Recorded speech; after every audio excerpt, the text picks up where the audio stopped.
साईनाथुनि शरद बाबूजी की जय।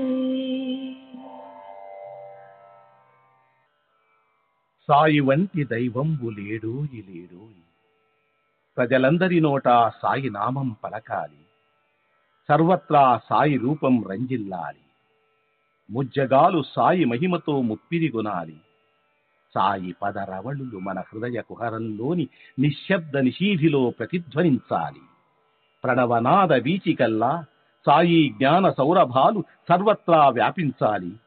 ఆ సుజ్ఞాన సౌరభాల ఆస్వాదనలో మన మనసులు మత్తెక్కాలి. సాయి ప్రేమామృత ధారలు అంతటా నిరంతరం వర్షించాలి. ఆ ప్రేమామృత ధారలలో తడుస్తూ, ఆ జ్ఞాన సౌరభాల మత్తులో ఆనందంగా నర్తిస్తూ సాయి వంటి దైవంబు లేడోయి లేడోయి అని అందరూ ఏకకంఠంతో గానం చేయాలి. అదే నా ఆశ, ఆశయం, ఆకాంక్ష. అదొక మధుర స్వప్నం. ఆ స్వప్న సాఫల్యం కోసం శ్రీ సాయినాథుని అనన్య ప్రేమతో, ఆర్ద్రతతో ప్రార్థించటమే మనం చేయగలిగింది, చేయవలసింది. శ్రీ బాబూజీ.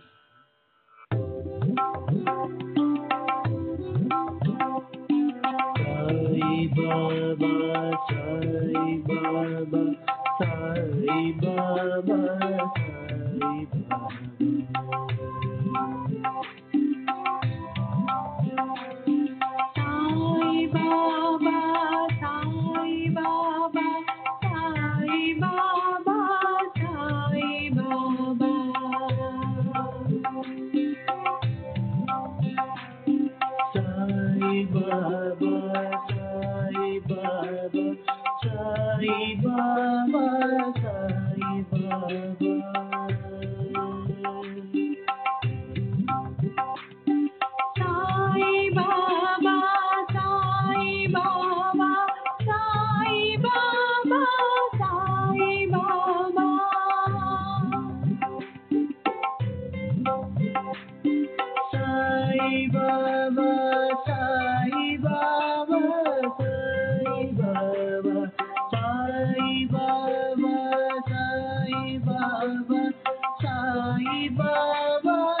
బాబా.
Baba, Sai Baba, Sai Baba, Sai Baba,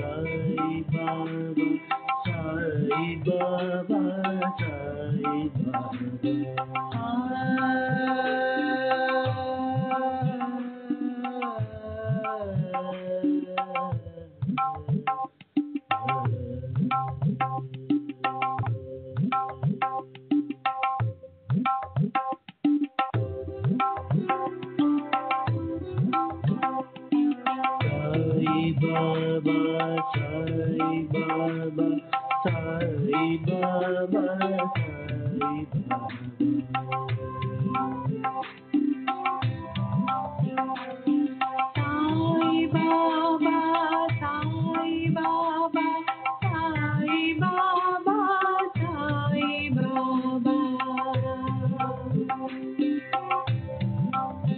Baba, Sai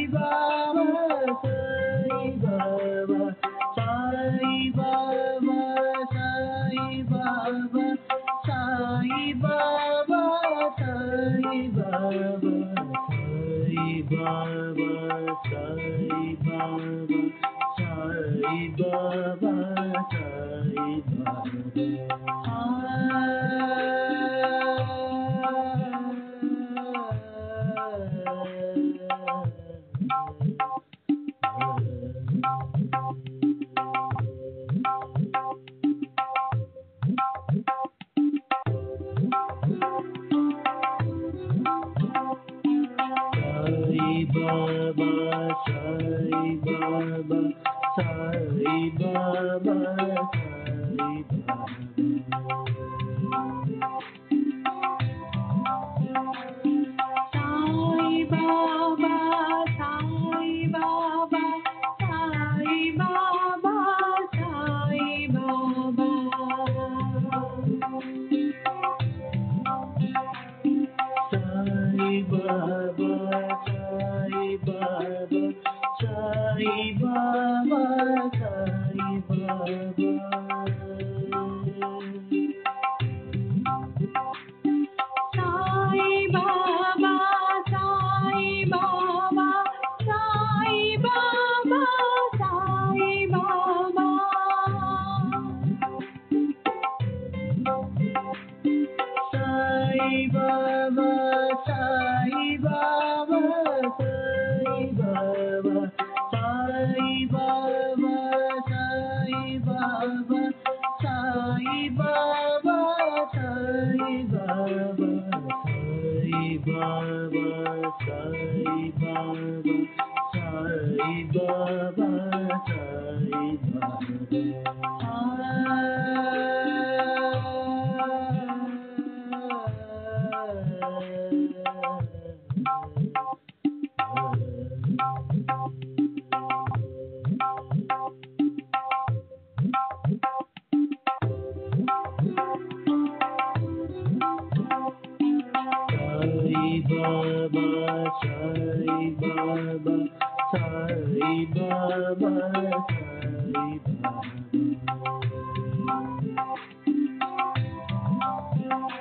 Sai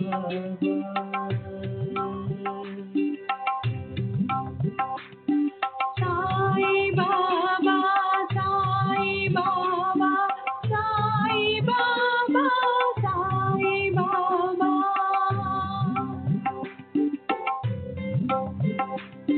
Sai Baba, Sai Baba, Sai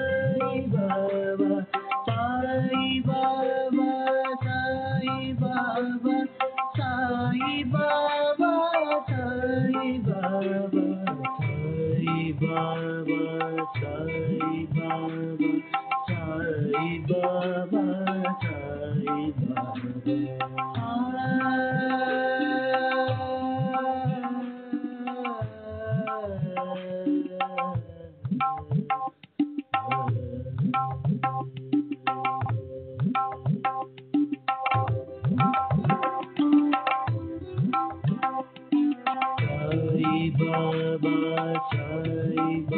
Baba, Sai Baba,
Sai Baba, Sai Baba, Sai Baba, Sai Baba, Sai Baba, Sai Baba, Sai Baba, Sai Baba, Sai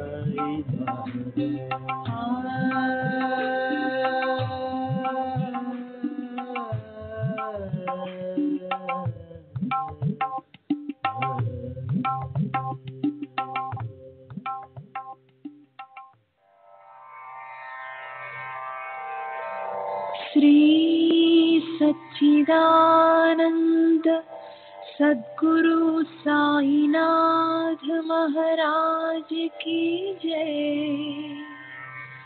सद्गुरु श्री साईनाथुनि शरद बाबू जी की जय।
श्री सच्चिदानंद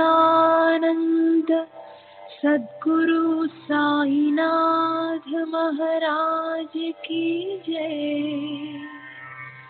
सद्गुरु श्री साईनाथुनि शरद बाबूजी की जय।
श्री सच्चिदानंद सद्गुरु साईनाथ महाराज की जय।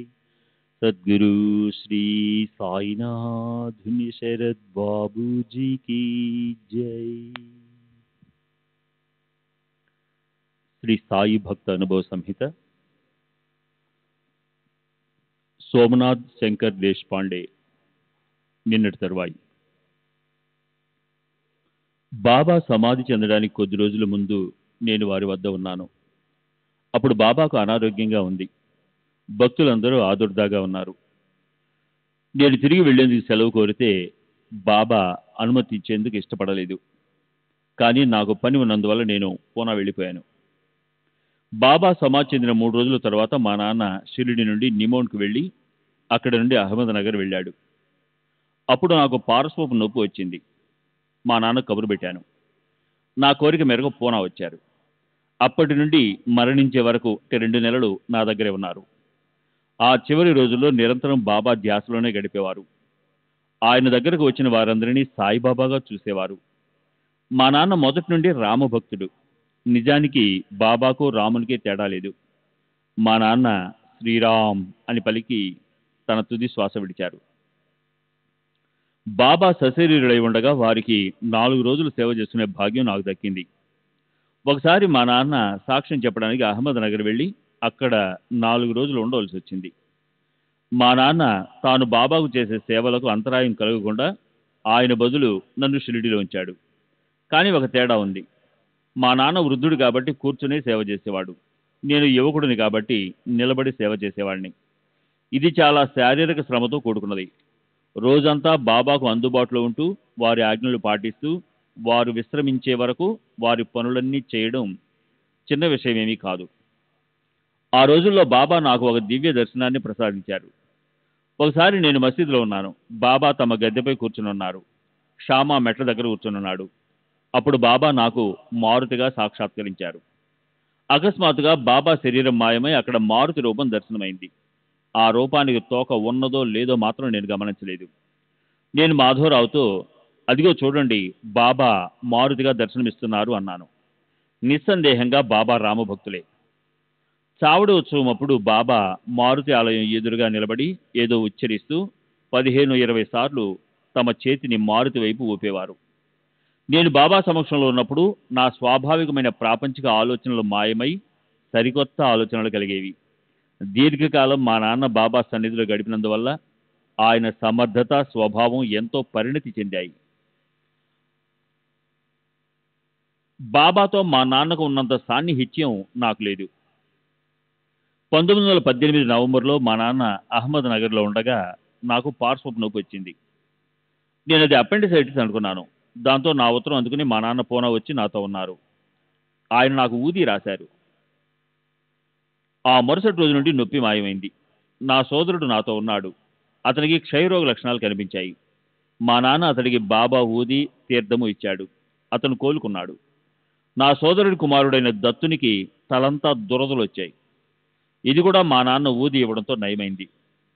మా నాన్న ఆచార వ్యవహారాలలో ఎంతో నిష్ఠాగరిష్ఠుడిగా ఉండేవాడు.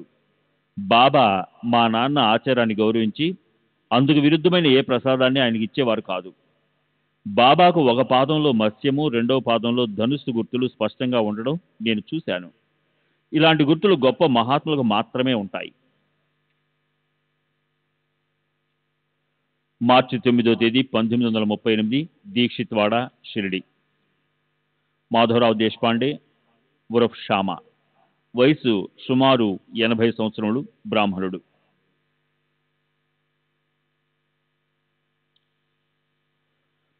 ఉపాసిని బాబా మొదట షిరిడి వచ్చినప్పుడు దీక్షిత్వాడలో బస చేసేవాడు. ఆయన అప్పటికి అనారోగ్యంతోనే ఉన్నాడు. నేను చనిపోయాను అని నిద్రలో కలవరిస్తూ ఉండేవాడు. తనకు సహాయపడవలసిందిగా బాబాను అర్థించమని నన్ను కోరాడు. నేను బాబా దగ్గరికి వెళ్ళి ఉపాని శాస్త్రి మరణ భయంతో ఉన్నాడని చెప్పాను. అప్పుడు బాబా, ఈ జాగా అంటే షిరిడి, ఈ జాగా మరణించేందుకు కాదు, తరించేందుకే ఉంది. మరణ్కు నై తరణ్కు హై ఏ జాగా అన్నారు. ఉపాసిని అందరిలాగే నేను ఒక గూఢచారిగా భావించాను. కానీ తాను గూఢచారిని కానని ఆయన నాకు భరోసా ఇచ్చాడు. మొదట ఉపాసిని వచ్చినప్పుడు బాబా ఆయనను షిరిడిలోనే ఉండమన్నారు, లేదా 8 రోజులకల్లా తిరిగి రమ్మన్నారు. కానీ ఉపాసిని దానికి అంగీకరించలేదు. ధూళే షిరిడికి చాలా దూరంలో ఉన్నదంటూ మరేవో కారణాలు చెప్పాడు. చివరికి ఆయన దీక్షిత్వాడలో 2 సంవత్సరాల 3 నెలలు నివసించాడు. ఆయన రెండవసారి షిరిడి వచ్చిన 15 రోజుల తరువాత బాబా ఆయనను ఖండోబా ఆలయంలో 4 సంవత్సరాల పాటు ఉండమన్నారు. 4 సంవత్సరాల తరువాత ఖండోబా అనుగ్రహం లభిస్తుందని చెప్పారు. వాడాలోని క్రింది అంతస్తులో జిఎస్ కాపర్డే చేసే పారాయణ కార్యక్రమంలో ఉపాసిని శాస్త్రి తదితరులు పాల్గొనేవారు. ఉపాసిని శాస్త్రి ఖండోబా ఆలయంలో నివసించేటప్పుడు రాత్రిళ్ళు వాడాలోని పై అంతస్తులో ఎక్కువ సమయం మాట్లాడుతూ గడిపేవాడు. బాబా నాకన్నా 4 సంవత్సరాలు చిన్నవాడినని చెప్పారు. కానీ వయసులో నాకన్నా పెద్దవాడిగా కనిపించేవారు. అది ఈ జన్మకు సంబంధించినది అయి ఉండదు. పూర్వ జన్మలలో వారితో నాకున్న అనుబంధాన్ని గురించి బాబా, నీవు నేను గత జన్మలో ఒకే వీధిలో నివసించేవాళ్ళం అన్నారు. 3 సంవత్సరాల పాప శాంతి కిర్వండీకర్ బావిలో పడినప్పుడు బాబా ఆ పాపకు దెబ్బ తగలనీయకుండా పట్టుకున్నారు. బాబా అనుగ్రహం వలన ఆ పాప రక్షింపబడింది. ఆమె బాబా సోదరిగా చెప్పుకునేది. ఈ సంఘటన 1915 ప్రాంతంలో జరిగింది. అప్పుడు ఆ పాప తండ్రి బాబా కిర్వండీకర్, అంటే ఇప్పుడు ఆయన చనిపోయాడు, షిరిడిలోనే నివసించేవాడు. ఆ పాప బావిలో పడినప్పుడు కాకాసాహెబ్ దీక్షిత్, బూటీ మొదలైన భక్తులు కూడా షిరిడిలో ఉన్నారు. ఇప్పుడు ఆమెకు వివాహమై తన భర్తతో మన్మాడ్కు 30 మైళ్ళ దూరంలో ఉన్న మాలేగాంలో నివసిస్తూ ఉంది. మా కుటుంబం నిమోన్కు చెందింది. నేను పుట్టింది కూడా అక్కడే. నాకు 2 సంవత్సరాల వయసు ఉన్నప్పుడు మా నాన్న ఇక్కడికి అంటే షిరిడి వచ్చి స్థిరపడ్డాడు. నేను పెరిగింది, చదివింది ఇక్కడే. నేను షిరిడీలో ఉన్న పాఠశాలలో సహాయ ఉపాధ్యాయునిగా పనిచేసేవాడిని. నాతో పాటు లక్ష్మణ్ మాస్టర్ అను మరో ఉపాధ్యాయుడు కూడా పనిచేసేవాడు. నానా రత్న ఫార్కి మా హెడ్ మాస్టరు. మా స్కూలు శ్యామకర్ణ కోసం అంటే గుర్రం కోసం నిర్మించిన గుర్రపు శాల ఉన్న చోట ఉండేది. స్కూలు గోడకున్న కిటికీ నుండి ప్రక్కనే ఉన్న మసీదు కనిపించేది. ప్రజలందరూ పిచ్చి ఫకీర్గా భావించే బాబాను నేను ఆ కిటికీ గుండా అప్పుడప్పుడు చూస్తుండేవాడిని. అప్పుడు నాకు వారిపై గౌరవభావం ఉండేది కాదు. నేను రాత్రిళ్ళు స్కూల్లో నిద్రిస్తున్నప్పుడు బాబా ఇంగ్లీషు, హిందీ మొదలైన భాషల్లో మాట్లాడుతుండడం వినిపించేది. ఆ సమయంలో మసీదులో ఉన్నది బాబా ఒక్కరే. అప్పుడు అందరూ అనుకుంటున్నట్లు బాబా పిచ్చివాడు కాదని, అద్భుత శక్తులు గల మహాత్ములని నాకు నమ్మకం కలగసాగింది. నేను షిరిడిలో ఉపాధ్యాయునిగా 5-6 సంవత్సరాలు పనిచేసిన తరువాత నాకు మరో ప్రాంతానికి బదిలీ అయింది. అప్పుడు నా స్థానంలో గణు మాస్టర్ నియమించబడ్డాడు. ఉద్యోగాన్ని వదిలేసిన తర్వాత అప్పుడప్పుడు బాబాను దర్శించేవాడిని. తరువాత 5-6 నెలలకు బాబా దైవం అన్న నమ్మకం కలిగింది. శ్రీ సచిదానంద సద్గురు సాయినాథ్ మహారాజ్ కీ జై. సద్గురు శ్రీ సాయినాథుని శరద్ బాబూజీ కీ జై.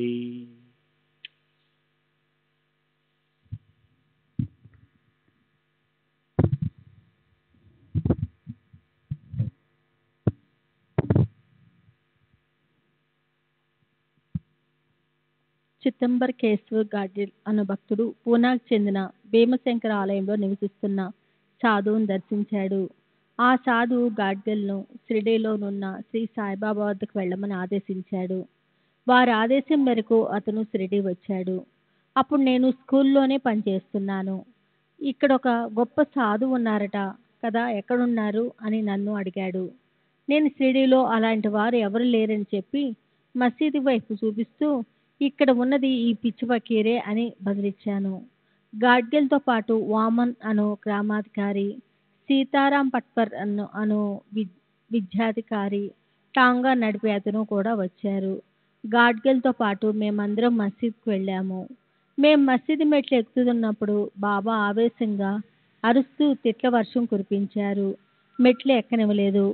నేను ఒక ముస్లిం ఫకీర్ను వెళ్ళి ఆ భీమశంకర ఆలయంలో ఉన్న సాధువు కాళ్ళపై పడు అన్నారు. బాబా తిట్టినప్పటికీ ఆ మాటలు గాడ్గిల్లో నమ్మకాన్ని, ఆనందాన్ని కలుగజేశాయి. బాబా పిచ్చివాడు కాదని, వారొక జ్ఞాని అని తెలుసుకున్నాడు. అప్పటి నుండి షిరిడీకి తరచుగా వచ్చి బాబాను దర్శించుకోసాగాడు. బాబాకు ప్రగాఢ భక్తుడయ్యాడు. ఆనంద స్వామి ఆనందనాథ్ వారి అసలు పేరు కాదు.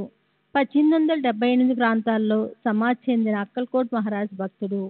ఆయన యవలాకు 6 మైళ్ళ దూరంలోనున్న షవర్గాం అనే గ్రామంలో ఒక మఠాన్ని స్థాపించి నివసించేవారు. ఆ స్వామి కేవలం కౌపీనం మాత్రమే ధరించేవారు. వారు సాక్షాత్కారం పొందిన గొప్ప మహనీయులు. నేను, నందూరాం మార్వాడి మరికొంతమంది 1885లో వారిని మఠంలో దర్శించినప్పుడు వారి వయసు 95 సంవత్సరాలు. మా తిరుగు ప్రయాణంలో మాతో పాటు ఆయన కూడా షిరిడీ వచ్చి సాయిబాబాను దర్శించారు. ఆయన, సాయిబాబా ఒకరినొకరు చూసుకున్నారు, కానీ ఏమీ మాట్లాడుకోలేదు. ఆ స్వామి తిరిగి వచ్చి సాయిబాబా పేడకుప్పపై ఉన్న వజ్రం లాంటి వారు అని బాబా గురించి తమ అభిప్రాయం చెప్పారు. ఇప్పుడు 60 సంవత్సరాల వయసున్న బాలా చెప్తారు, అప్పుడు 7 సంవత్సరాలు. గంగీర్ మహారాజు షిరిడి వచ్చి హోమం, నామసప్తాహం నిర్వహించాడు. నామసప్తాహం చివరిలో పెద్ద ఎత్తున అన్న సంతర్పణ కార్యక్రమం జరిగింది.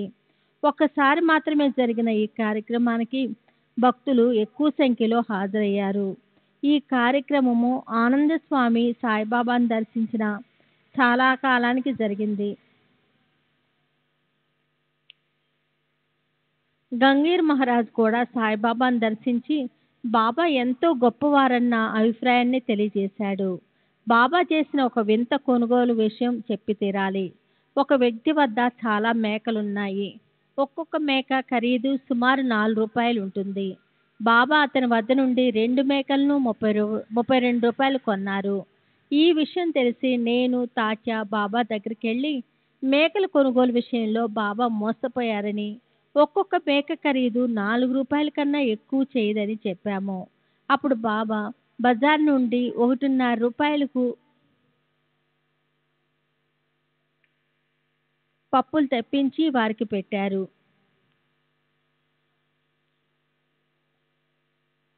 ఆ తర్వాత తాము ఎందుకలా చేశారో బాబా వివరించారు.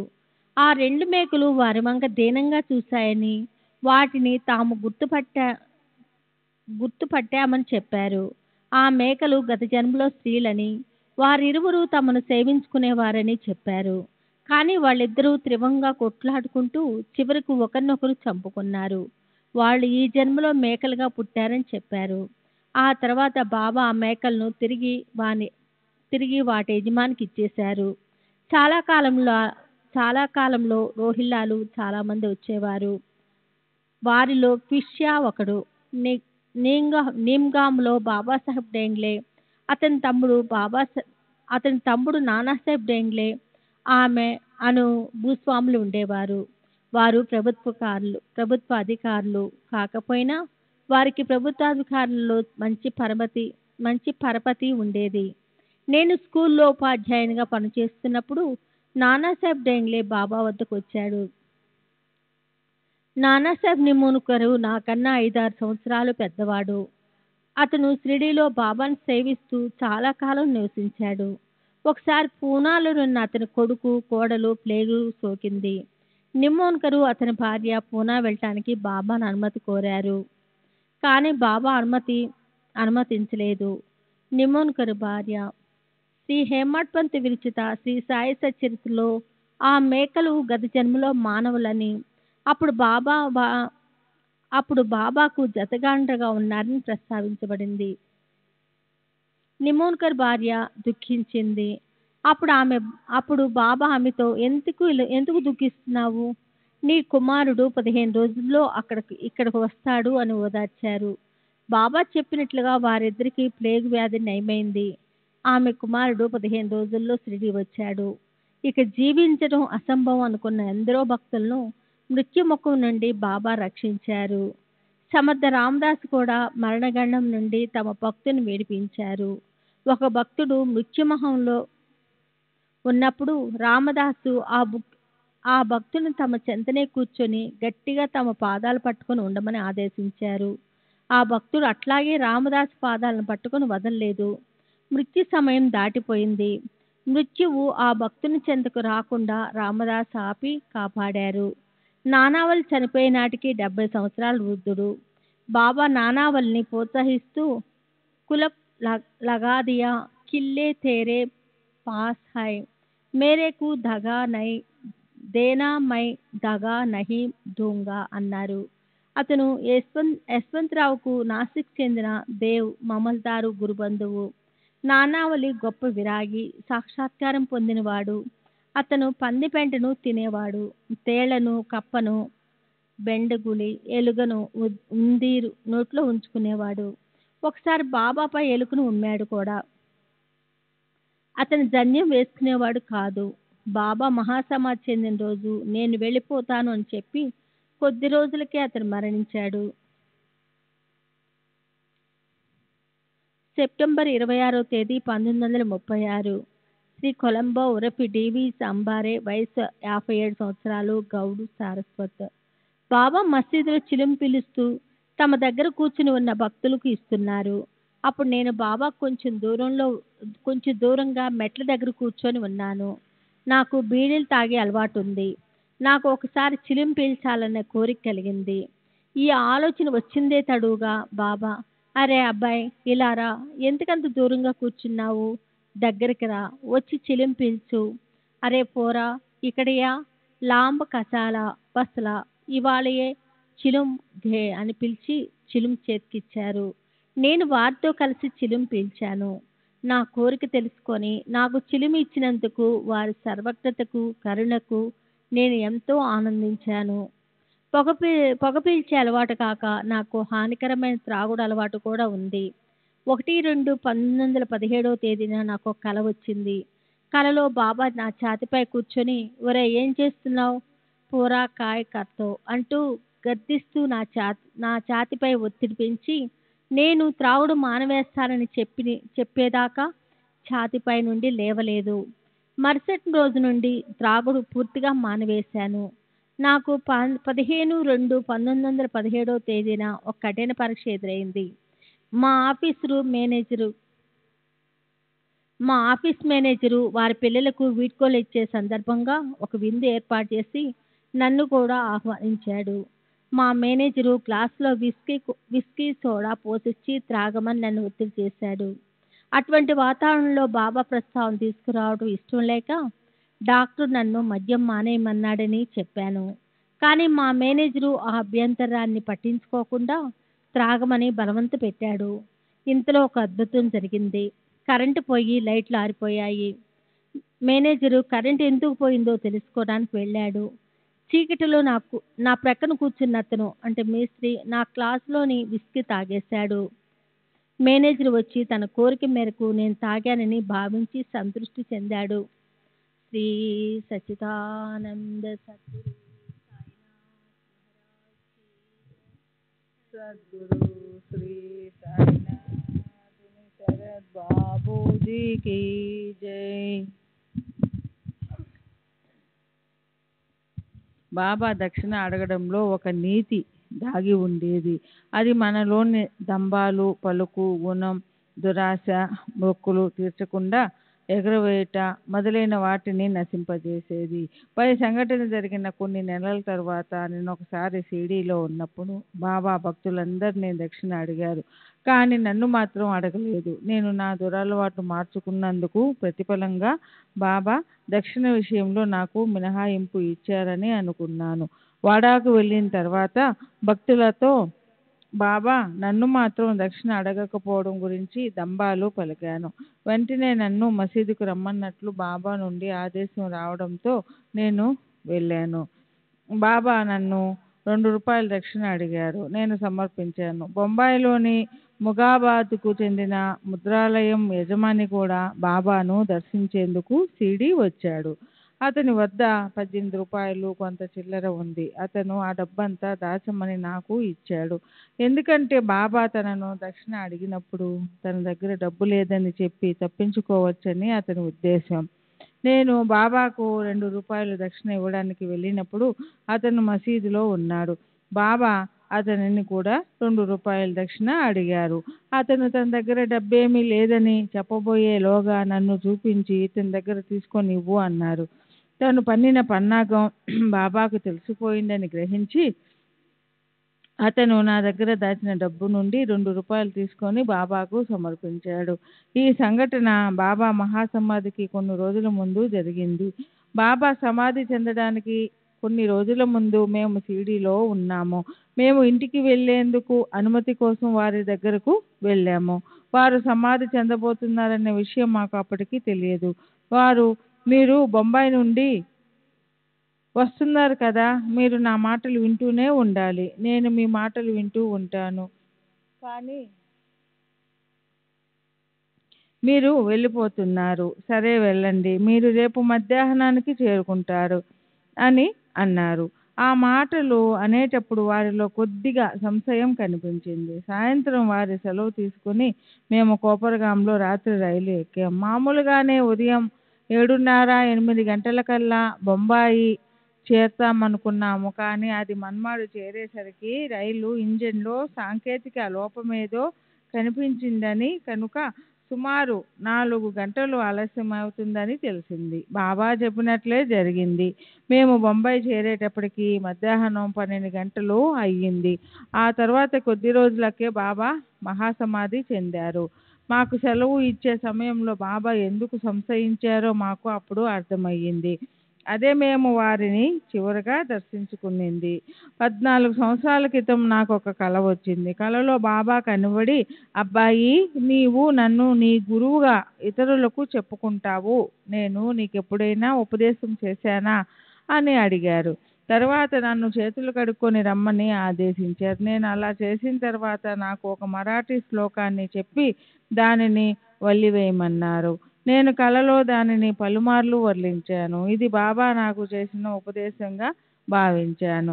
కానీ నిద్ర మేలుకున్న తర్వాత ఆ మరాఠీ శ్లోకం కొంచెం కూడా గుర్తుకు రాలేదు. ఇప్పటికీ అది జ్ఞప్తికి తెచ్చుకోలేకపోతున్నాను. 2 సంవత్సరాల క్రితమే నాకు 55 సంవత్సరాలు పూర్తయినాయి. మా కంపెనీ రూల్స్ ప్రకారం 55 సంవత్సరాలకు పదవీ విరమణ చేయాలి. నేనందుకు సిద్ధపడి తగిన ఏర్పాట్లు చేసుకున్నాను. అప్పుడు నాకొక కల వచ్చింది. కలలో మా డైరెక్టర్ కనిపించి నేను కంపెనీ విడిచి వెళ్ళనవసరం లేదని చెప్పారు. ఇంతవరకు నన్నెవరూ పదవీ విరమణ చేయమని ఆదేశించలేదు. నాకు 5 కుమార్తెలు, 1 కుమారుడు ఉన్నారు. నాకు ఒక కుటుంబం, బాధ్యతలున్నాయి. కానీ నా బరువు, బాధ్యతలన్నీ బాబానే చూసుకుంటున్నారు. నేనెప్పుడు బాబాను ప్రత్యేకించి ఏ కోరిక తీర్చమని ప్రార్థించలేదు. మన కోరికలు ఏమిటో, మనకు ఏది మంచిదో, ఏది ఇవ్వాలో ఆయనకు తెలియదా? మనం పలుమార్లు అడిగి విసిగిస్తేనే గాని ఆయన మన కోరికలు తీర్చరా? మాకు సంబంధించిన విషయాలను బాబా ఇచ్ఛకు వదిలిపెట్టడంలోనే మాకు సంతృప్తి ఉంది. మేము ఆనందంగా ఉన్నాము. డిసెంబర్ 2వ తేదీ 1936 షిరిడి. తుకారాం బర్ఖు, భూస్వామి మహారు, వయసు 40 సంవత్సరాలు, షిరిడి. శ్రీ సాయిబాబాతో నాకు కొన్ని అనుభవాలున్నాయి. 1912లో గోదావరి కాలువకు మొదటిసారి నీళ్లు వదిలిన విషయంలో ఇక్కడికి 20 మైళ్ళ దూరంలోనున్న కరంజీగావ్ అను గ్రామానికి నేను ఉపాధి కోసం వెళ్ళదలిచాను. నేను ఇక్కడి నుండి బయలుదేరి కోపర్గాం రోడ్లో ఉండగా బాబా లెండి తోట నుండి వెళ్తూనో నాకు కనిపించారు. బాబా నా భుజంపై చేయి వేసి అనునయంగా వెళ్ళవద్దు అన్నారు. నేను వారి సలహాన్ని పెడచెవిన పెట్టి కరంజీగావ్కు వెళ్ళిపోయాను. నేను వెళ్ళిన మరుసటి రోజు నుండి నాకు జ్వరం వచ్చి చాలా రోజులు బాధపడ్డాను. జీవనోపాధి మాట అటుంచి సహాయం కొరకు అక్కడున్న మా దూరపు చుట్టాల దయపై ఆధారపడవలసి వచ్చింది. 15 రోజుల తర్వాత కాస్త కోలుకొని షిరిడి వచ్చాను. షిరిడి వచ్చిన తర్వాత కూడా 45 రోజులు జ్వరంతో బాధపడ్డాను. తర్వాత మా అమ్మను బాబా దగ్గరికి వెళ్ళి ఊది తెమ్మన్నాను. ఊది పెట్టుకున్న మరుసటి రోజు నుండి నా జ్వరం తగ్గిపోయింది. సెప్టెంబర్ 23వ తేదీ 1936. ఎంజి ప్రధాన్, గుమస్తా, కలెక్టర్ కార్యాలయం, రెవెన్యూ డిపార్ట్మెంటు, వెంకటేశ్వర ప్రెస్, చాల్, శాండ్రస్ట్ రోడ్డు దగ్గర, బొంబాయి. నేను సాయిబాబా గురించి విని ఉన్నాను. నా కుమారుడు దత్తాత్రేయ 7 ఏళ్ల వయసులో అకస్మాత్తుగా మరణించాడు. దుఃఖభారంతో నా మనసు కుంగిపోయింది. సాయిబాబాను దర్శించాలని అనుకున్నాను. ఒకరోజు నాకొక కల వచ్చింది. కలలో 5 సాధువులు కూర్చొని ఉండడం చూశాను. మీలో సాయిబాబా ఎవరు అని నేను వారిలో ఒకరిని అడిగాను. అతను సాయిబాబాను చూపించాడు. అంతటితో కల ముగిసింది. తర్వాత బాబాకు సమర్పించేందుకు జంజీరాలోనున్న మా తోట నుండి సీతాఫలాలు, రామఫలాలు తీసుకుని షిరిడి వెళ్ళాను. నేను మసీదు చేరి బాబాను దర్శించి ఫలాలు సమర్పించి వారి ముందు కూర్చున్నాను. నాకు కలలో సాయిబాబా రూపం ఎలా కనపడిందో షిరిడీలో బాబా సాక్షాత్తు అలాగే ఉన్నారు. అప్పుడు సాయిబాబా నన్ను తీవ్రంగా తిడుతూ ఎందుకు తెలివి తక్కువ వాడు కొడుకు చనిపోయినందుకు బాధపడుతున్నాడు. చనిపోవడం అంటే భూమిలో కలిసిపోవడమే. శరీరము ఎప్పటికైనా మట్టిలో కలిసిపోవలసిందే. దానికి దుఃఖించడం ఎందుకు అన్నారు. తర్వాత నా వైపు చూస్తూ నీ రామఫలాలను అంతటా వెదజల్లు అన్నారు. నీవు సంపాదించిన విజ్ఞానమంతా అందరికీ పంచిపెట్టు అన్నది ఆ మాటలకు అర్థమని నేను భావించాను. తర్వాత బాబా అక్కడున్న భక్తులతో మా ఇల్లు, తోటలో ఏ ప్రదేశాలలో ఎన్ని సీతాఫలం, రామఫలం చెట్లున్నవి తరచూ చూస్తున్నట్లు వర్ణించారు. అంతేకాదు 15 రోజుల క్రితం నా కొడుకు మరణించాడని, అందుకు నేను వృధాగా దుఃఖిస్తున్నానని కూడా చెప్పారు. నేను షిరిడీలో 4 రోజులున్నాను. ఈ 4 రోజులలో ఎందరో భక్తులు వారిని దర్శించారు. బాబా ఒకవైపు నా దుఃఖాన్ని తొలగిస్తూనే నా గురించే కాక తమ దగ్గరికి వచ్చే భక్తులందరి వృత్తాంతాలు తమకు తేటతెల్లమని నాకు తెలియజేయడం ద్వారా వారిపై నాకున్న భక్తి, విశ్వాసాలను దృఢపరిచారు. నా ప్రథమ షిరిడీ యాత్రకు సెలవు మంజూరు కావడం, వెంటనే ప్రయాణానికి డబ్బు సమకూరడంతో మొదటిసారిగా నాకు బాబా పట్ల నమ్మకం కలిగింది. బాబా దేనిని పట్టించుకోనట్లు ఉదాసీనంగా ఉండి చాలా తక్కువగా మాట్లాడేవారు. వారు సదా అంతర్ముఖులై ఉండి నిశ్చలంగా మత్తులో ఉన్నవాని వలె లేదా పిచ్చివాని వలె కనిపించేవారు. ఇది నేను షిరిడీలో ఉన్న 4 రోజులలో గమనించిన విషయం. నేను తిరిగి 1935 వరకు షిరిడీ వెళ్ళనప్పటికీ నాకు బాబాపై ఏర్పడిన నమ్మకం నా ప్రాపంచిక ఆధ్యాత్మిక ఉన్నతికి ఎంతో దోహదపడింది. నాకు ఎప్పుడు ఏ కష్టం వచ్చినా బాబా స్వప్నదర్శనం ద్వారా నన్ను ఆదుకునేవారు. కానీ గత 2 సంవత్సరాలుగా నాకు అలాంటి దర్శనాలు కలగలేదు. నా బాబా సమాధి చెందిన ఎన్నో సంవత్సరాలకు నా కుమారుని బ్రతికించిన అపూర్వ సంఘటన గురించి చెప్పి తీరాలి. 1932లో నా చిన్న కుమారునికి తీవ్రంగా జ్వరం వచ్చింది. 3-4 రోజులు జ్వరం తర్వాత వాడి నాడి అందలేదు. నాకు అనుమానం వచ్చి మా డాక్టర్ మిస్టర్ JMBBSకు కబురు పెట్టాను. అతను క్షుణ్ణంగా పరీక్షించి నాడి ఆగిపోయిందని, బిడ్డ మరణించాడని చెప్పాడు. నా భార్యను ఓదార్చడం కూడా మొదలుపెట్టాడు. కానీ పిల్లవాడు మరణించాడని నేను నమ్మలేకపోయాను. పిల్లవాడి ముందు బాబా ఫోటో పెట్టి వాడి నుదుటికి ఊది రాసి బాబాను ఆర్తిగా ప్రార్థించసాగాను. అది చూసి డాక్టర్ నాది మూఢనమ్మకం అన్నాడు. కానీ నేను సాయిబాబా భగవంతుడని, వారు తప్పక నా బిడ్డను బ్రతికిస్తారని చెప్పాను. అలా 45 నిమిషాలు గడిచిన తర్వాత పిల్లవాడికి స్పృహ వచ్చి లేచి కూర్చున్నాడు. ఏమీ జరగనట్లు ఆడుకోసాగాడు. ఇది బాబా చేసిన అద్భుత లీల. మే 3వ తేదీ 1936. మామా దుబే ఉరఫ్ కాశీనాథ్ దుబే, అంగడి యజమాని, వయసు 70 సంవత్సరాలు, బ్రాహ్మణుడు, పూనా. ఇతని అనుభవాలు సాయిలీలా మాసిక్లో OV 5 పార్ట్స్ 2-3లో 607వ పేజీలో కూడా ప్రచురింపబడ్డాయి. నాకు మొదటిసారి సాధు సత్పురుషులపై సదభిప్రాయం ఉండేది కాదు. 1909లో నేను కొప్పరగాంలో ఉండగా ఒక ఆవిడ నా దగ్గర 10 రూపాయలు అప్పు తీసుకునింది. తను ఔరంగాబాద్ వెళ్తున్నానని, తిరిగి రాగానే అప్పు తీరుస్తానని చెప్పింది. సాయిబాబా అనే గొప్ప మహాత్ములు షిరిడీలో ఉన్నారని కూడా తెలిపింది. నేను బాబా గురించి వినడం అదే మొదటిసారి. ఆమె తీసుకున్న డబ్బు తిరిగి ఇస్తే ఆమె తిరిగి ఇస్తుందనే నమ్మకం నాలో లేదు. ఆ డబ్బు సాయిబాబాకే సమర్పిద్దామని నేను అనుకున్నాను. తర్వాత నేను ఔరంగాబాద్కు వెళ్ళాను. అక్కడ ఆమె కనపడి ఊహించని విధంగా నా దగ్గర తీసుకున్న అప్పు చెల్లించింది. కొన్ని రోజుల తర్వాత నేను షిరిడీ వెళ్ళి బాబాను దర్శించాను. నా మొక్కు విషయం బాబాతో చెప్పలేదు. కానీ బాబా మొదటి రోజు 4 సార్లు దక్షిణ అడిగి మొదట 5 రూపాయలు, తర్వాత 2 రూపాయలు, ఆ తర్వాత 2 రూపాయలు, చివరగా 1 రూపాయి, మొత్తం 10 రూపాయలు తీసుకున్నారు. నేను 3 రోజులు అక్కడ ఉన్నప్పటికీ తర్వాత 2 రోజులు వారు నన్ను దక్షిణ అడగలేదు. నేను వారికి సమర్పిద్దామనుకున్న మొత్తాన్నే సరిగ్గా బాబా అడిగి తీసుకున్నారు. మే 23వ తేదీ 1936. రామచంద్ర వామన్ మోడక్, BA ఇంజనీర్, పేరుగేటు వద్ద, సదాశివపేట, పూనా. సాయిలీలా మాసిక్ పత్రికలో కూడా ఊదీ ప్రభావంతో ఇంటి నుండి పాములను తరిమివేయట. నేను మొదట సాయిబాబా దగ్గరికి 1909 ప్రాంతంలో వెళ్ళాను. వారిని చూసి నేను ఎంతో ప్రభావితమయ్యాను. అందుకే షిరిడీకి తరచూ వెళ్ళేవాడిని. నేను చివరిసారి 1916లో షిరిడీ వెళ్ళాను.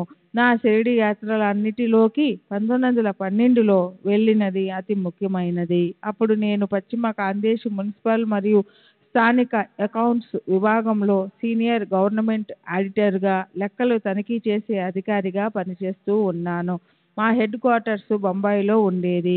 కానీ నా పిల్లలను నేను ధూలేలో ఉంచాను. 1912లో ఉద్యోగరీత్యా నాకు కొన్ని ఇబ్బందులు ఎదురయ్యాయి. ముఖ్యంగా ఒక ఉన్నతాధికారికి నేనంటే పడేది కాదు. అతడు నన్ను ఉద్యోగం నుండి తప్పించే అవకాశం కోసం ఎదురు చూడసాగాడు. నా పై అధికారులు నన్ను శాఖాపరమైన పరీక్షలకు హాజరుకమ్మని ఒత్తిడి తెచ్చారు. అప్పుడు ఆ అధికారికి నన్ను ఉద్యోగం నుండి తొలగించేందుకు గాని లేదా ఏకంగా అనర్హుడిగా ప్రకటించేందుకు గాని మంచి అవకాశం ఉంది. అందువల్ల నేను పరీక్షలను ఎదుర్కొని ఉత్తీర్ణుడినై ప్రమోషన్ పొందడమా లేక రూపాయల జీతంతో క్షేమంగా ఉన్న ఉద్యోగంలో ఉంటూ పరీక్షలు హాజరవడానికి నిరాకరించడమా అన్న సమస్య ఎదురయ్యింది. సాయిబాబా గొప్ప శక్తి కలవారని, కరుణామయులని తెలిసిన నేను ఇటువంటి గడ్డు పరిస్థితులలో నాకు దారి చూపించి నన్ను సరియైన మార్గంలో నడిపించగల సమర్థులు వారు ఒక్కరేనని నమ్మాను. ఎవరికీ చెప్పకుండా, సెలవు తీసుకోకుండా బొంబాయి నుండి షిరిడి నా అధికార పరిధిలో లేని ప్రాంతంకి బయలుదేరాను. బాబాను దర్శించి మరుసటి రోజు మధ్యాహ్నానికి తిరిగి బొంబాయి రావచ్చునని తలచి సెలవు కూడా పెట్టలేదు. నేను షిరిడి వెళ్ళి బాబాను దర్శించాను. బాబా సన్నిధిలో భక్తులు ఎంతో ఉపశమనం పొందుతారు. చింతలన్నీ తొలగిపోయి మనసు ఆనందంతో నిండిపోతుంది. నేను కూడా అదే విధమైన అనుభూతికి లోనయ్యాను. మరుసటి రోజు ఉదయం 7 గంటలకే సాధారణంగా భక్తులు ఈ సమయంలోనే తిరిగి వెళ్లేందుకు బాబా అనుమతి అడుగుతారు. బాబా దగ్గర సెలవు తీసుకోవడానికి మసీదుకు వెళ్ళాను.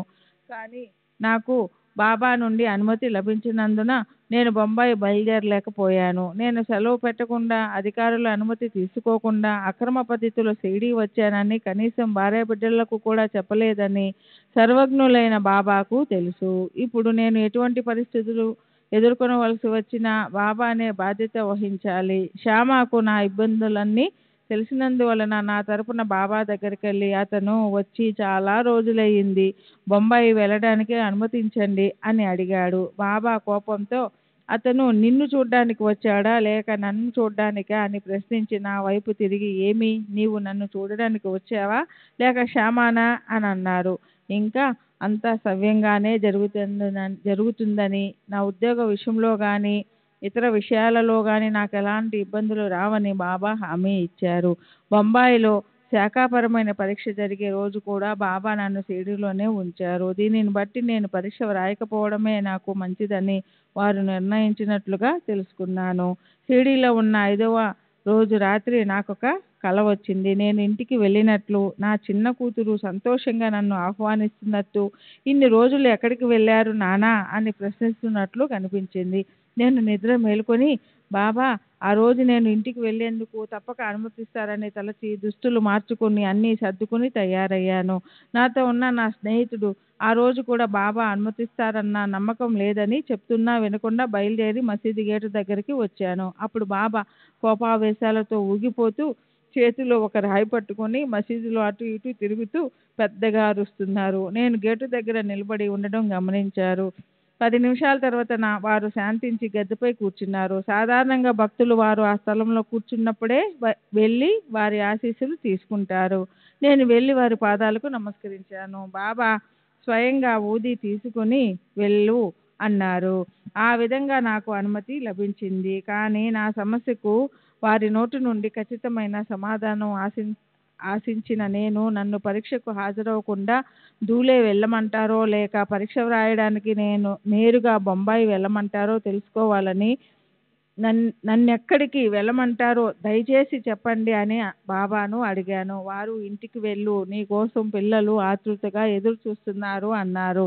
బాబా మాటల ద్వారా నా కల నిజమైనని నిర్ధారణ అయ్యింది. నేను దూలే వెళ్ళి తర్వాత అక్కడి నుండి బొంబాయికి వెళ్ళాను. సాధారణ పరిస్థితులలో అయితే నేను బొంబాయి చేరి ఆఫీస్కి వెళ్ళగానే అనుమతి లేకుండా గైరు హాజరైనందుకు ఇబ్బందులు ఎదురయ్యేవి. కానీ చిత్రంగా అంతా సవ్యంగా జరిగిపోయింది. నేను ఎక్కడికి క్యాంపుకి వెళ్ళినా నాతో పాటు నా గుమస్తాలను కూడా వస్తారు. కానీ వారికి నేను ఎక్కడికి వెళ్ళేది తెలియక ఆశ్చర్యపోయారు. నా భార్య పిల్లలు మాత్రం నేను బొంబాయి ఆఫీసులోనే ఉన్నానని అనుకున్నారు. మొత్తానికి బాబా కృప వలన అనుమతి లేకుండా సెలవుపై వెళ్ళడం అధికారికంగా గుర్తించకపోవడంతో ఉద్యోగపరంగా ఎలాంటి ఇబ్బందులు తలెత్తలేదు.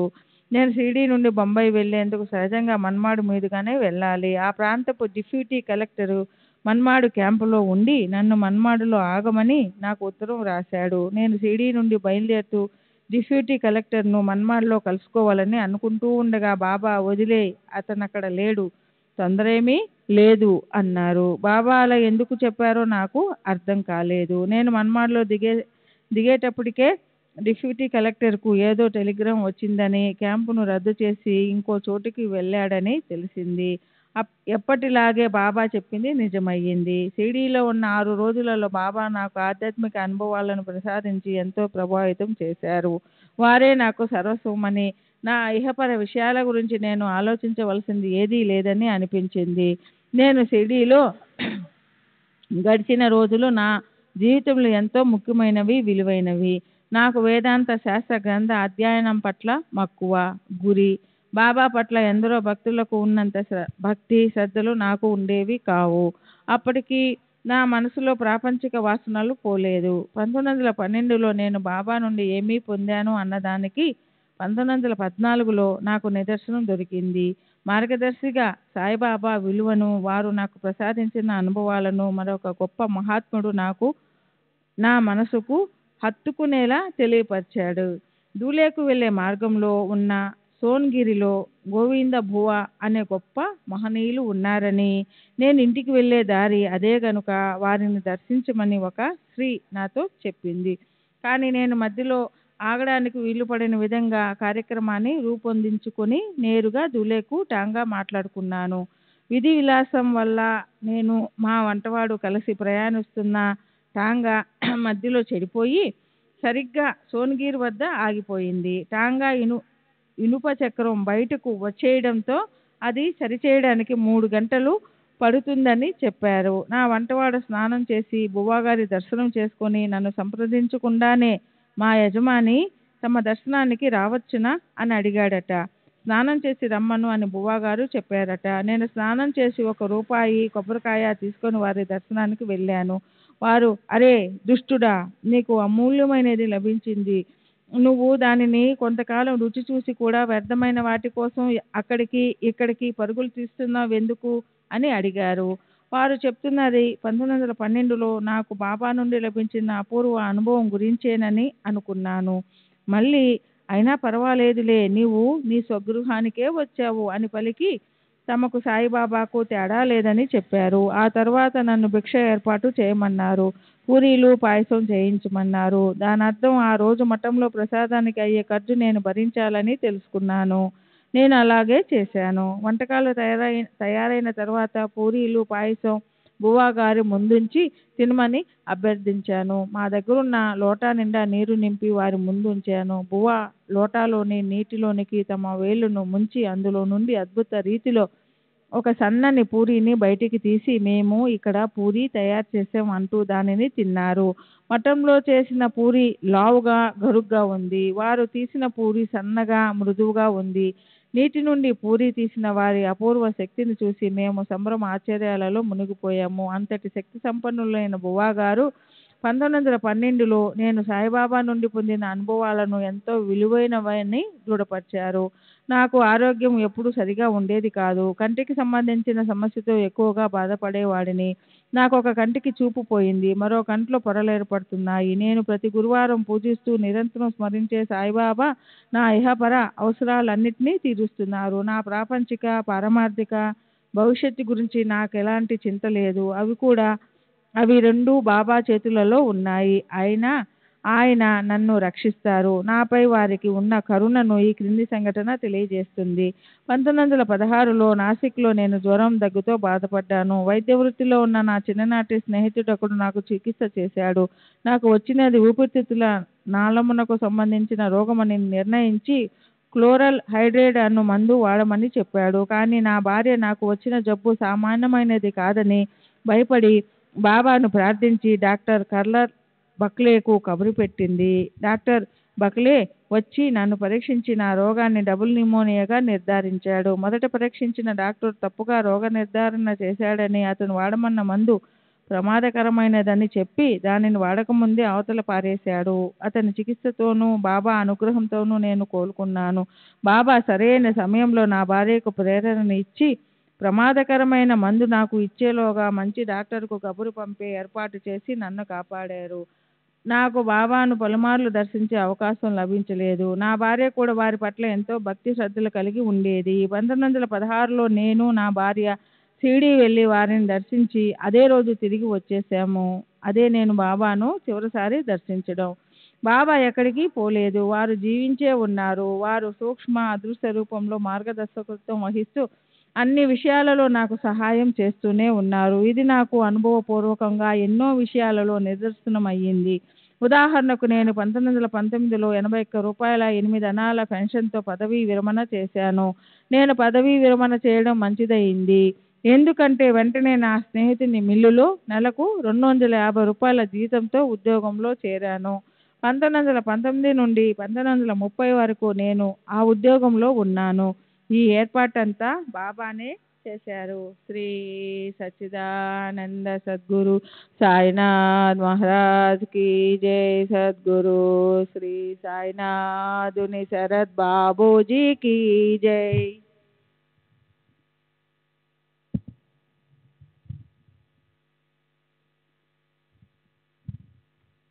మే 26 తేదీ 1936 గోపాల్ భాస్కర్ దాతార్ BALLB స్లేడర్ బ్రాహ్మణుడు స్టేషన్ రోడ్డు దానా.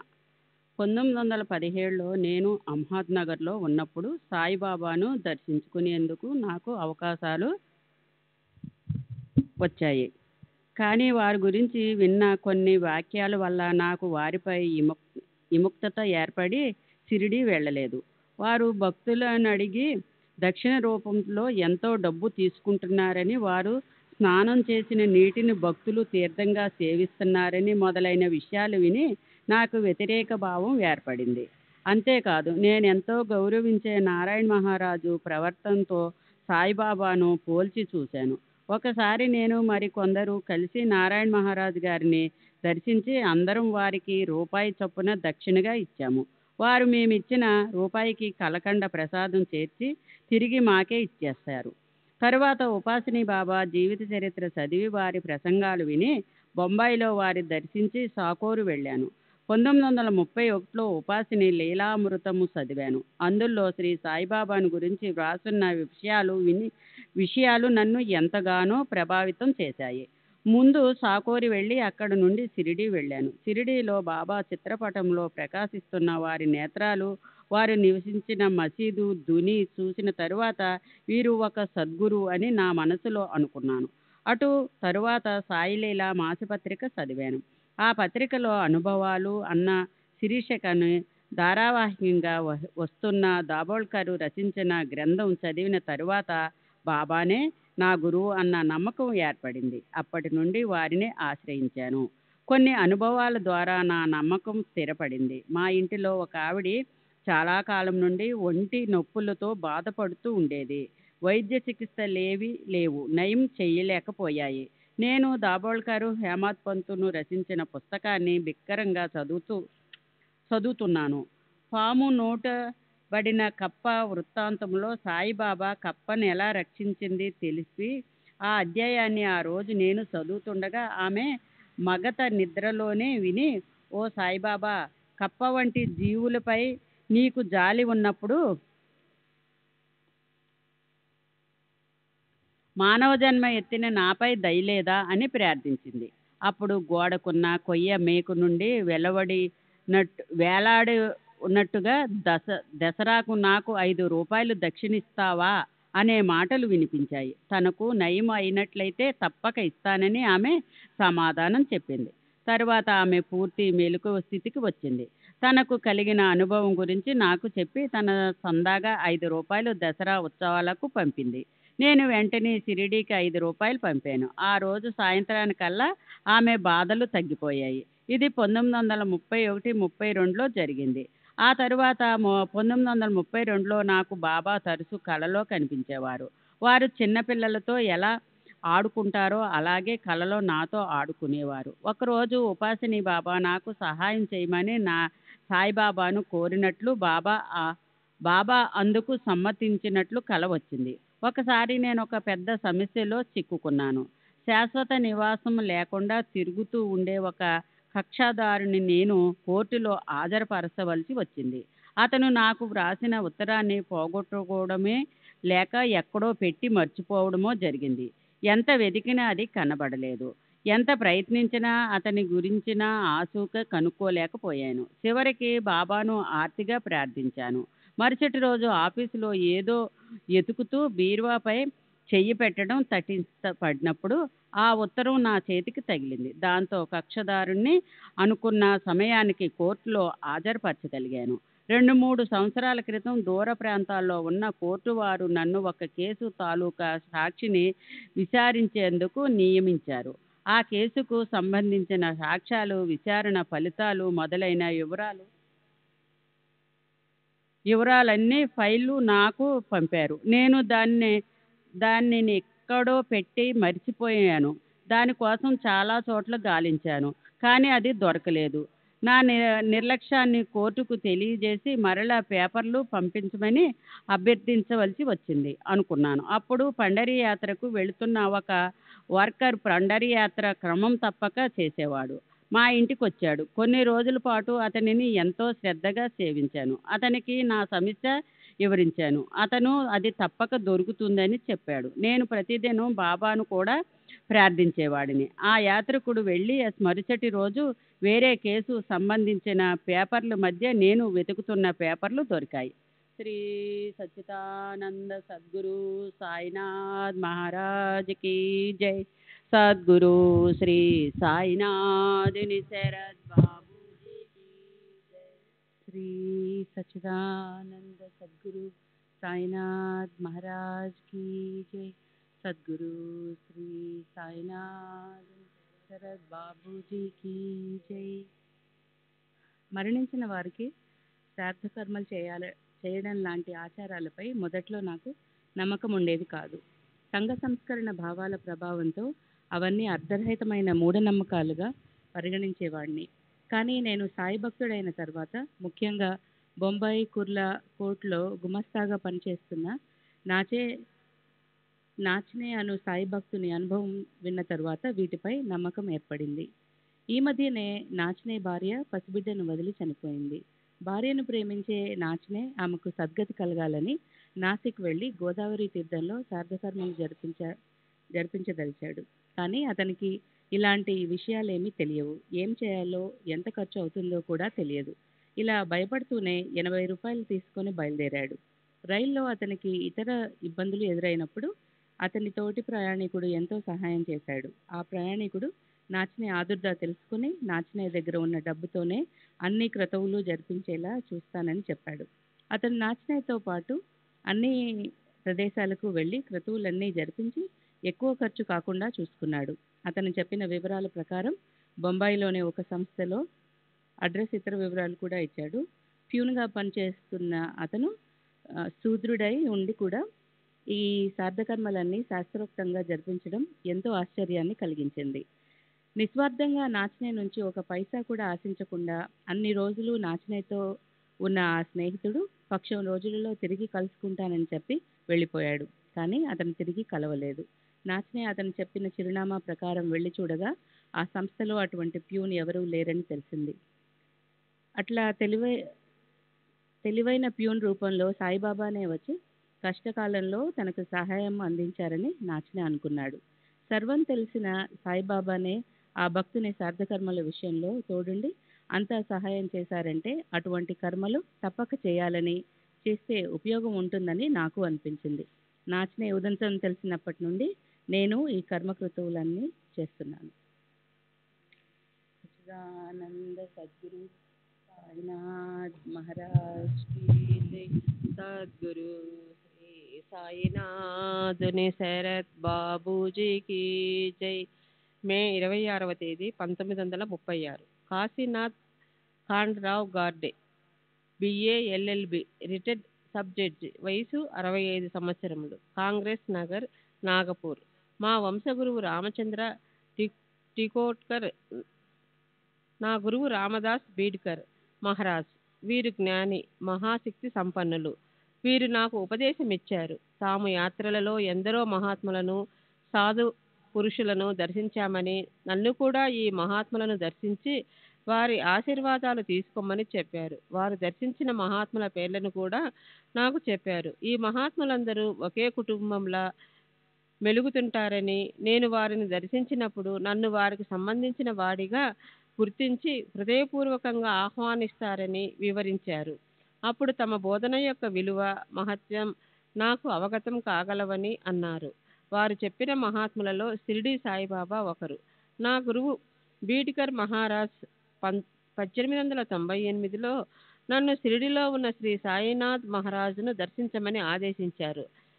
తాము స్వయంగా బాబాను 25 సంవత్సరాల క్రితం 1870 ప్రాంతంలో దర్శించామని కూడా చెప్పారు. 1912-13లో నేను కాంగాలో సబ్ జడ్జిగా పనిచేస్తున్నప్పుడు మే మాసపు సెలవుల్లో షిరిడి వెళ్ళి బాబాను దర్శించాను. వారు నన్ను చూస్తూనే ఎలాంటి పరిచయం లేకుండానే రావయ్య రామ్దాస్ అంటూ హృదయపూర్వకంగా ఆహ్వానించారు. రామ్దాస్ నా పేరు కాదు, మా గురువు రామ్దాస్ బీడ్కర్ చెప్పిన విధంగానే హృదయపూర్వకమైన స్వాగతం లభించింది. రామ్దాస్ అనేది నా గురువు ప్రస్తావన కానీ మా వంశగురువు రామచంద్ర ప్రస్తావన కానీ అయి ఉంటుందని అనుకున్నాను. బాబాకు తన జీవితాన్ని అంకితం చేసి షిరిడీలో నివసిస్తున్న బాలే బాఠే కాలేజీ డక్కన్ కాలేజీ రోజుల నుండి నా స్నేహితుడు. అతని ఇంట్లోనే నేను బస చేశాను. నేను ఊరికి తిరిగి వెళ్లదామని ప్రయత్నించిన ప్రతిరోజు బాబా రేపటి వరకు ఆగు అంటూ 6 రోజులు నాకు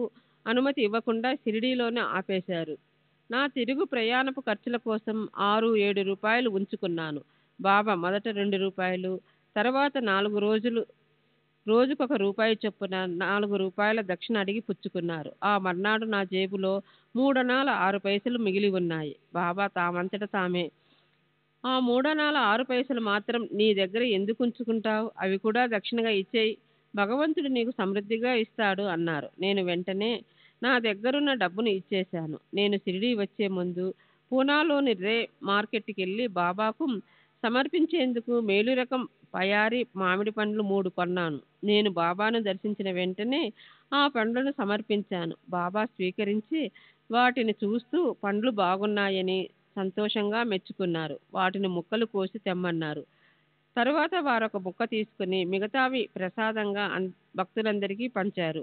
పండ్లను కోసే ముందు భక్తులతో బాబా, ఇదిగో ఈ పండ్లను ఇతడు మార్కెట్లో కొని రుచి చూడకుండా కొన్ని పండ్లన్నిటినీ తెచ్చి నాకు పండ్లంటిని తెచ్చి నాకు సమర్పించాడు. ఆ రోజు పండిట్ చేసిన విధంగా కాదు, ఆ పండిట్ నాకు సమర్పించాలని లడ్డుల ప్యాకెట్ కొన్నాడు. ఇక్కడికి వచ్చే దారిలో గోదావరిలో స్నానం చేసిన తర్వాత అతనికి ఆకలై కొన్ని లడ్డులను తిని మిగిలినవి తెచ్చి సమర్పించాడు. ఈ పండ్లు వాటి వలె శేషభాగం కాదు అన్నారు. బాబా మాటలు కింది విషయాలను తెలుపుతాయి. భక్తులు తమ గురువుపై అచంచల భక్తి కలిగి ఉండాలి. నిర్లక్ష్యంతో శేష పదార్థాలు మిగిలినవి నైవేద్యంగా సమర్పించకూడదని తెలుపుతాయి.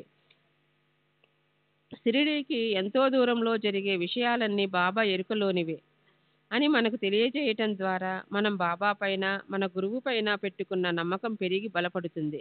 నా వరకు బాబా చెప్పిన మాటల వలన నేను అంటిపెట్టుకుని ఉన్న గురువు పైన, వారి బోధనలపైన విశ్వాసం పెరిగి దృఢపడింది. 8వ రోజు నేను ఇంటికెళ్ళడానికి బాబా నుండి అనుమతి లభించింది. బాటే దగ్గర కొంత డబ్బు అప్పు తీసుకుని ఇంటికి బయలుదేరాను. నేను షిరిడిలో ఉన్న 8 రోజులలో ఒక అపూర్వ దృశ్యాన్ని చూశాను. ఒకరోజు హరిసీతారాం దీక్షిత్ ఒక పెద్ద కేసు గెలిచి షిరిడీ వచ్చాడు. కక్షిదారులు అతనికి ఇచ్చిన సుమారు 1000 రూపాయల పారితోషికాన్ని వెండి రూపాయలుగా ఒక ట్రంక్ పెట్టి నిండా పోసి దక్షిణగా ఆ పెట్టెను బాబా ముందుంచాడు. బాబా తమ 2 చేతులతో ఆ డబ్బును గుప్పెళ్లతో తీసుకుని మసీదు బయట అటువంటి అవకాశం కోసం గుంపులుగా వేచి ఉన్న పకీర్లు, పేదవారికి పనిచేశారు. ఇలా కొద్ది నిమిషాలలో ఆ పెట్టెలోనున్న డబ్బంతా దానంగా ఇచ్చేయబడింది. తాను కష్టపడి సంపాదించి తెచ్చిన డబ్బు అలా మాయమైపోయినందుకు దీక్షిత్ ముఖంలో లేసమంతైనా బాధ గాని అసంతృప్తి గాని కనిపించలేదు.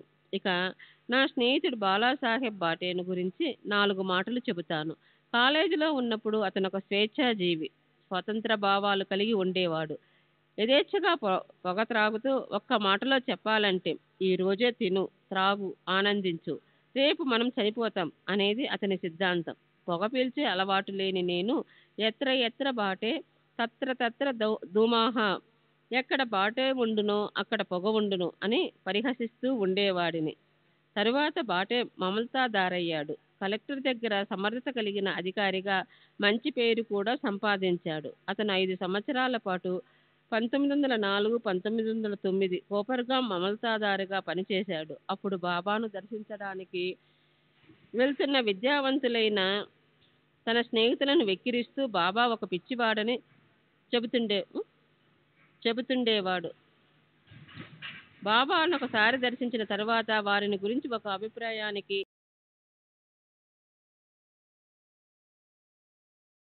సచ్చిదానంద సద్గురు సాయినాథ్ మహారాజ్ की जय.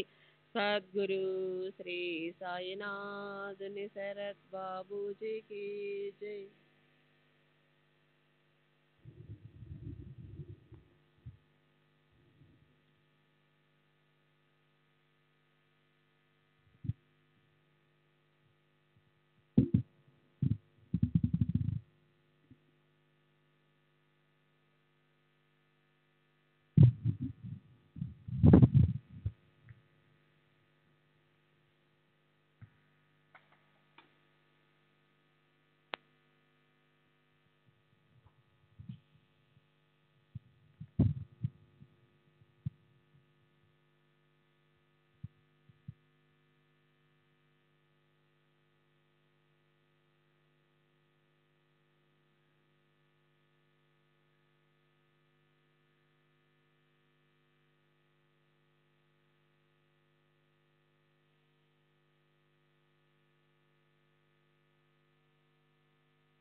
श्री सच्चिदानंद सद्गुरु साईनाथ महाराज की जय. सद्गुरु श्री साईनाथ निशरद बाबू जी की जय. साई रहम नजर करना, बच्चों का पालन करना. साई रहम नजर करना, बच्चों का पालन करना. जाना तुमने जगत पसारा, सब ही झूठ जमाना. जाना तुमने जगत पसारा, सब ही झूठ जमाना. साई रहम नजर करना, बच्चों का पालन करना. साई रहम नजर करना, बच्चों का पालन करना. मैं अंधा हूँ बंधा पुका, मुझसे पद दिखलाना. मैं अंधा हूँ बंधा पुका, मुझसे पद दिखलाना. साई रहम नजर करना, बच्चों का पालन करना. साई रहम नजर करना, बच्चों का पालन करना. दासगणों कहे अब क्या बोलूं, थक गई मेरी रसना. दासगणों कहे अब क्या बोलूं, थक गई मेरी रसना. साई रहम नजर करना, बच्चों का पालन करना. साई रहम नजर करना, बच्चों का पालन करना. रहमो नजर करो अब मोरे साई, तुम बिना नहीं मुझे माँ बाप भाई रहमो नजर करो, मैं अंधा हूँ बंदा तुम्हारा, मैं अंधा हूँ बंदा तुम्हारा, मैं ना जानू, मैं ना जानू, मैं ना जानू, अल्लाह इलाही रहमो नजर करो, रहमो नजर करो, अब मोरे साई तुम बिना नहीं मुझे, माँ बाप भाई रहमो नजर करो, काली जमाना मैंने गमाया, काली जमाना मैंने गमाया, साथी आखिर का, साथी आखिर का, साथी आखिर का, तुम बिना कोई रहमो नजर करो, रहमो नजर करो, अब मोरे साई तुम बिना नहीं मुझे, माँ बाप भाई रहमो नजर करो, अपने मस्जिद का झाड़ू गणो है, अपने मस्जिद का झाड़ू गणो है, मालिक हमारे, मालिक हमारे, मालिक हमारे, तुम बाबा साई रहमो नजर करो, रहमो नजर करो, अब मोरे साई तुम बिना नहीं मुझे, माँ बाप भाई रहमो नजर करो। श्री सच्चिदानंद सद्गुरु साईनाथ महाराज की जय। सद्गुरु श्री साईनाथ निशरद बाबू जी की जय।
श्री सच्चिदानंद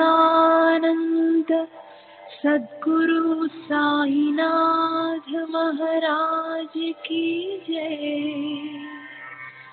सद्गुरु श्री साईनाथुनि शरद बाबू जी की जय।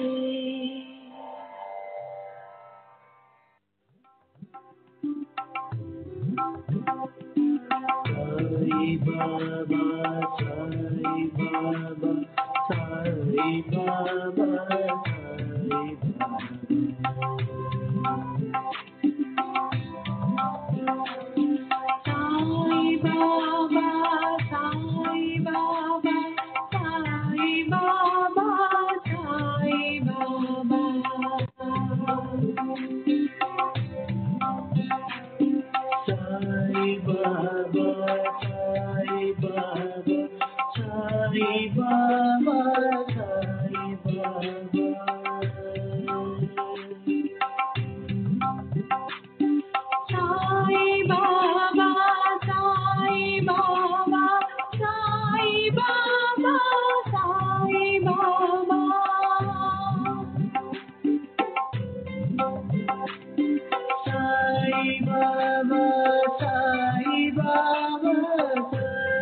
Baba,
Sai Baba.